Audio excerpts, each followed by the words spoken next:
जय श्री कृष्ण। अध्याय 11 विश्वरूप दर्शन योग। इस अध्याय में हम विश्वरूप के दर्शन हेतु अर्जुन की प्रार्थना, अर्जुन द्वारा भगवान के विश्वरूप का देखा जाना और उनकी स्तुति करना, भगवान द्वारा अपने प्रभाव का वर्णन और अर्जुन को युद्ध के लिए उत्साहित करना, भयभीत हुए अर्जुन द्वारा भगवान की स्तुति और चतुर्भुज रूप का दर्शन कराने के लिए प्रार्थना, भगवान द्वारा अपने विश्व रूप के दर्शन की महिमा का कथन तथा चतुर्भुज और सौम्य रूप का दिखाया जाना, इन सब बातों का वर्णन करेंगे। अर्जुन बोले, मुझ पर अनुग्रह करने के लिए आपने जो परम गोपनीय आध्यात्मिक विषय वचन अर्थात उपदेश कहा, उससे मेरा यह अज्ञान नष्ट हो गया है। क्योंकि हे कमल नेत्र, मैंने आपसे भूतों की उत्पत्ति और प्रलय विस्तार पूर्वक सुने हैं तथा आपकी अविनाशी महिमा भी सुनी है। हे परमेश्वर, आप अपने को जैसा कहते हैं यह ठीक ऐसा ही है, परंतु हे पुरुषोत्तम, आपके ज्ञान, ऐश्वर्य, शक्ति, बल, वीर्य और तेज से युक्त ऐश्वर्य रूप को मैं प्रत्यक्ष देखना चाहता हूँ। हे प्रभु, यदि मेरे द्वारा आपका वह रूप देखा जाना शक्य है ऐसा आप मानते हैं, तो हे योगेश्वर, उस अविनाशी स्वरूप का मुझे दर्शन कराइए। श्री भगवान बोले, हे पार्थ, अब तू मेरे सैकड़ों हजारों नाना प्रकार के और नाना वर्ण तथा नाना आकृति वाले अलौकिक रूपों को देख। हे भरतवंशी अर्जुन, तू मुझ में आदित्यों को अर्थात अदिति के 12 पुत्रों को, 8 वसुओं को, 11 रुद्रों को, दोनों अश्विनी कुमारों को और 49 मरुद गणों को देख तथा और भी बहुत से पहले न देखे हुए आश्चर्यमय रूपों को देख।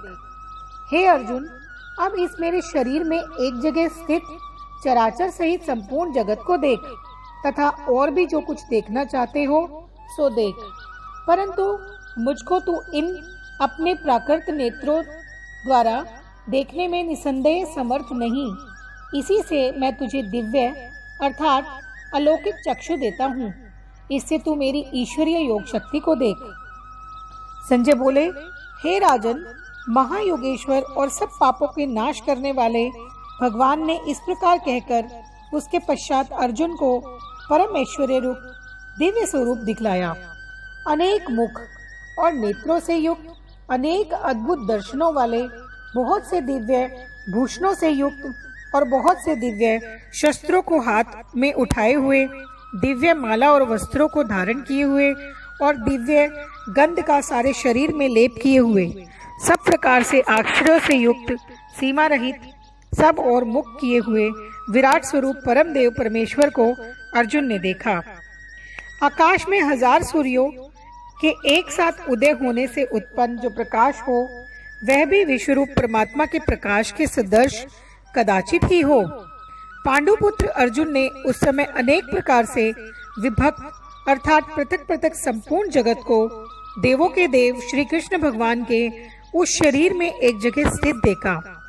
उसके अनंतर वे आश्चर्य से चकित और पुलकित शरीर अर्जुन प्रकाश में विश्वरूप परमात्मा को श्रद्धा भक्ति सहित सिर से प्रणाम करके हाथ जोड़कर बोले, हे देव, मैं आपके शरीर में संपूर्ण देवों को तथा अनेक भूतों के समुदाय को, कमल के आसन पर विराजित ब्रह्मा को, महादेव को और संपूर्ण ऋषियों को तथा दिव्य सर्पों को देखता हूँ। हे संपूर्ण विश्व के स्वामी, आपको अनेक भुजा, पेट, मुख और नेत्रों से युक्त तथा सब ओर से अनंत रूपों वाला देखता हूँ। हे विश्वरूप, मैं आपके न तो अंत को देखता हूँ, न मध्य को और न आदि को ही। आपको मैं मुकुट युक्त, गदा युक्त और चक्र युक्त तथा सब ओर से प्रकाशमान, तेज के पुंज, प्रज्वलित अग्नि और सूर्य के सदृश, ज्योति युक्त, कठिनता से देखे जाने योग्य और सब ओर से अप्रमेय स्वरूप देखता हूँ। आप ही जानने योग्य परम अक्षर अर्थात पर ब्रह्म परमात्मा हैं। आप ही इस जगत के परम आश्रय हैं।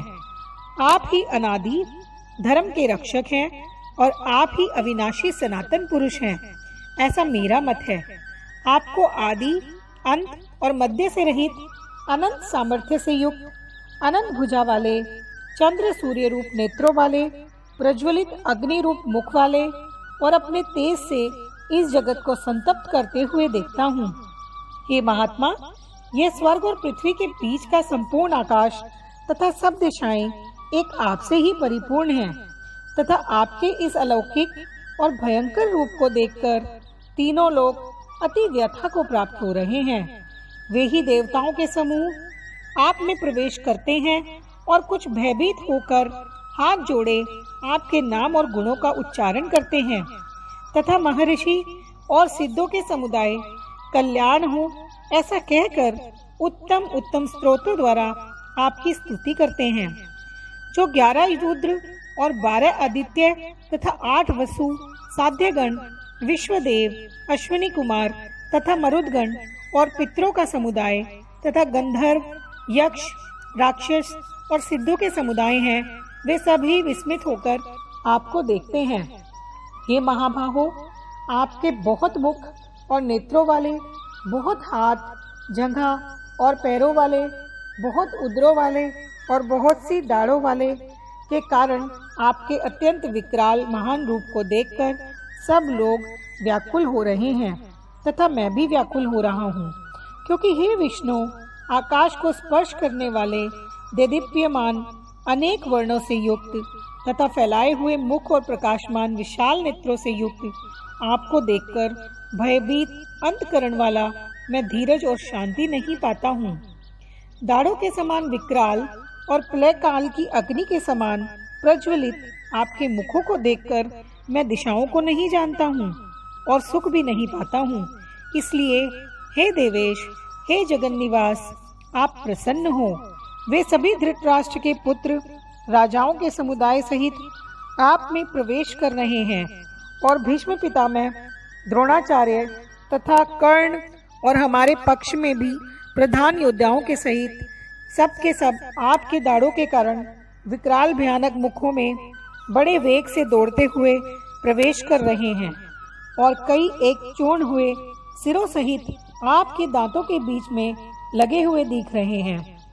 जैसे नदियों के बहुत से जल के प्रभाव स्वाभाविक ही समुद्र के सम्मुख तोड़ते हैं अर्थात समुद्र में प्रवेश करते हैं, वैसे ही वे नरक लोक के वीर भी आपके प्रज्वलित मुखों में प्रवेश कर रहे हैं।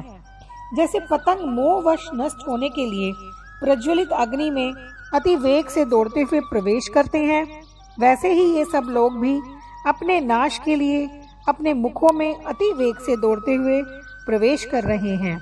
आप उन संपूर्ण लोकों को प्रज्वलित मुखों द्वारा ग्रास करते हुए सब ओर से बार बार चाट रहे हैं।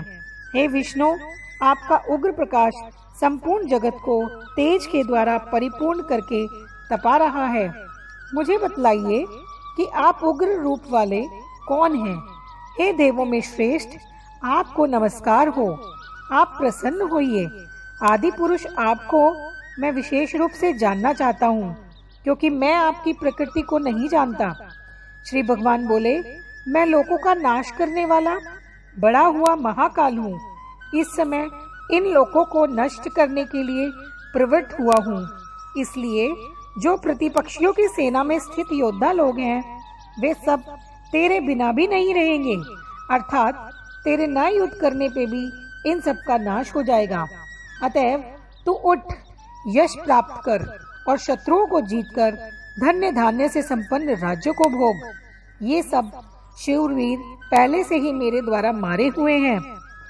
हे सव्यसाचिन, तू तो केवल निमित्त मात्र बन जा।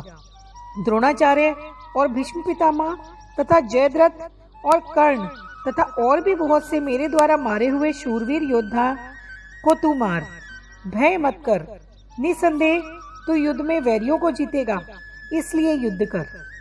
संजय बोले, केशव भगवान के इस वचन को सुनकर मुकुटधारी अर्जुन हाथ जोड़कर कांपता हुआ नमस्कार करके फिर भी अत्यंत भयभीत होकर प्रणाम करके भगवान श्री कृष्ण के प्रति गदगद वाणी से बोले, हे अर्जुन, हे अंतर्यमान, यह योग्य ही आपके नाम, गुण और प्रभाव के कीर्तन से जगत अति हर्षित हो रहा है।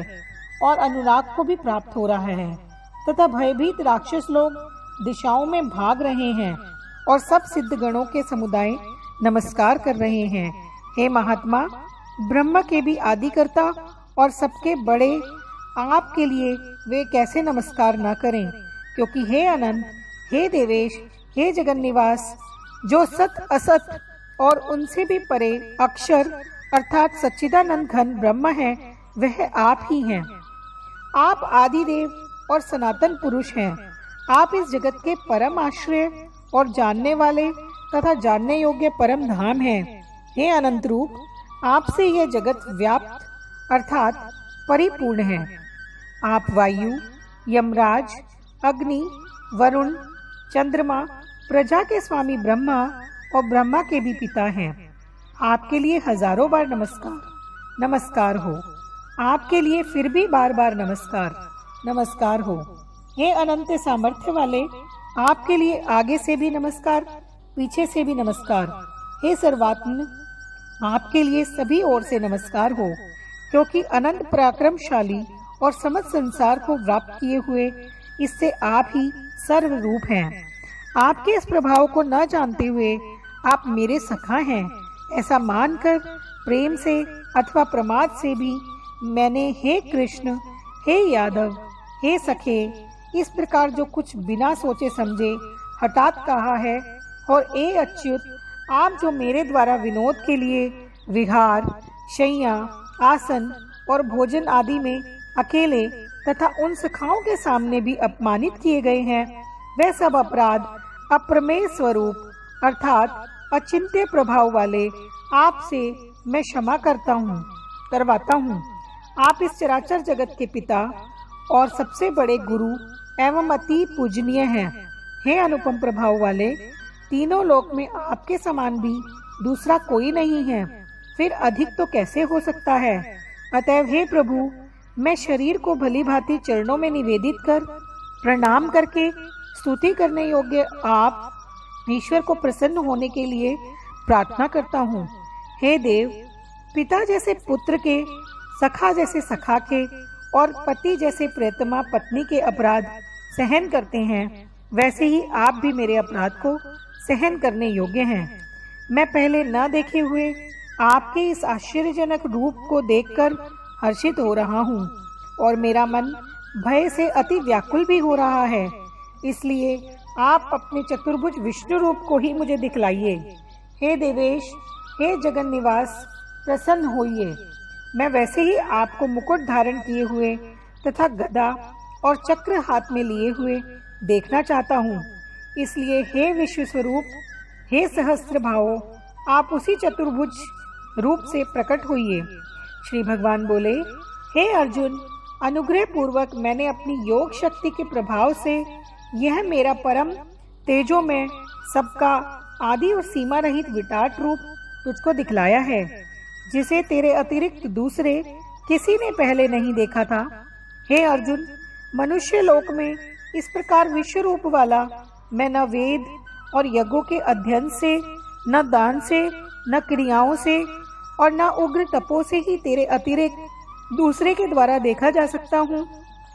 मेरे इस प्रकार के इस विकराल रूप को देखकर तुझको व्याकुलता नहीं होनी चाहिए और मूढ़ भाव भी नहीं होना चाहिए। तू भय रहित और प्रीति युक्त मन वाला होकर उसी मेरे इस शंख, चक्र, गदा, पद्म युक्त चतुर्भुज को फिर देख। संजय बोले, वासुदेव भगवान ने अर्जुन के प्रति इस प्रकार कहकर फिर वैसे ही अपने चतुर्भुज को दिखलाया और फिर महात्मा श्री कृष्ण ने सौम्य मूर्ति होकर इस भयभीत अर्जुन को धीरज दिया। अर्जुन बोले, हे जनार्दन, आपके इस अति शांत मनुष्य रूप को देखकर अब मैं स्थित चित्त होकर और अपनी स्वाभाविक स्थिति को प्राप्त हो गया हूँ। श्री भगवान बोले, मेरा जो चतुर्भुज रूप तुमने देखा है, यह सुदर्श अर्थात इसके दर्शन बड़े ही दुर्लभ हैं। देवता भी सदा इस रूप के दर्शन की आकांक्षा करते रहते हैं। जिस प्रकार तुमने मुझको देखा है, इस प्रकार चतुर्भुज रूप वाला मैं न वेदों से, न तप से, न दान से और न यज्ञ से ही देखा जा सकता हूँ। परंतु हे प्रथम अर्जुन, अनन्य भक्ति के द्वारा इस प्रकार चतुर्भुज रूप वाला मैं प्रत्यक्ष देखने के लिए, तत्व से जानने के लिए तथा प्रवेश करने के लिए अर्थात एक ही भाव से प्राप्त होने के लिए भी शक्य हूँ। हे अर्जुन, जो पुरुष केवल मेरे लिए ही संपूर्ण कर्तव्य कर्मों को करने वाला है, मेरे परायण है, मेरा भक्त है, आसक्ति रहित है और संपूर्ण भूत प्राणियों में वैर भाव से रहित है, वह अनन्य भक्ति युक्त पुरुष मुझको ही प्राप्त होता है। जय श्री कृष्ण। जय श्री कृष्ण।